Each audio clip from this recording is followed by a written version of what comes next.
यह कैसा जनतंत्र कि सरकार हर चीजों को जानकारी रखेगी, जो जानकारी नहीं लेनी चाहिए उसकी भी जानकारी रखेगी, दैनिक जीवन की, दैनंदिन जीवन की भी जानकारी रखेगी। अपना सरकारी माध्यम से लेना हो या फिर आजकल इन्होंने इजराइल से दोस्ती कर ली है, पेगासस ला करके आप जानकारी करेंगे, हमारे बेडरूम तक, हमारे किचन तक की सारी जानकारी सरकार के पास रहेगी। लेकिन सरकार के पास,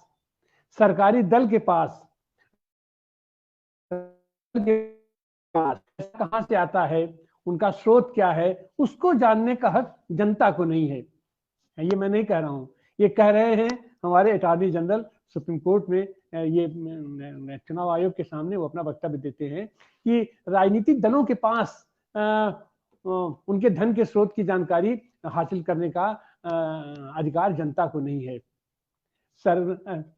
माने राजनीतिक दलों का तो सबका नाम लेते, एक तरीके से सारे राजनीतिक दलों को इन्होंने कटघरे में खड़ा कर दिया कि इनके पास कितना पैसा आता है, ये जनता उहापोह में पड़ी रहेगी, इनके पास इतना पैसा आता है, उनके पास उतना पैसा आता है। और अभी पिछले दिनों की जो रिपोर्ट आई है उसमें यह है कि मैक्सिमम पैसा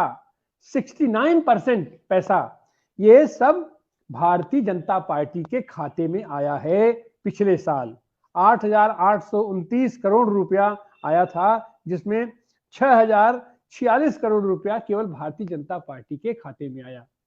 इसको जानने के लिए जब लोगों ने आरटीआई का प्रयोग किया और जानना चाहा कि भाई कहाँ है, क्या है, कैसे, यह तो व्हाइट मनी है। इसके अलावा इस बीच देश भर के तमाम जिलों में इनके 5 स्टार होटल, इतने शानदार शानदार होटल बने, इनके सारे नेताओं की स्थिति आप देखिए, उनके पास कहां से कितना पैसा आया ये जानने का हक नहीं है। लेकिन इनकी ईडी है, सीबीआई है, इलेक्शन कमीशन है, ये सब विपक्षी नेताओं के लिए, विपक्षी आदमियों के लिए, और ऐसे सारे पत्रकारों पर भी आज की तारीख में इनके ईडी के छापे पड़ रहे हैं, सीबीआई के छापे पड़ रहे हैं, फिनटेक्स के छापे पड़ रहे हैं। तो इसी पर आज हम चर्चा करने के लिए उपस्थित हैं कि आखिर सरकार ये राजनीतिक दलों को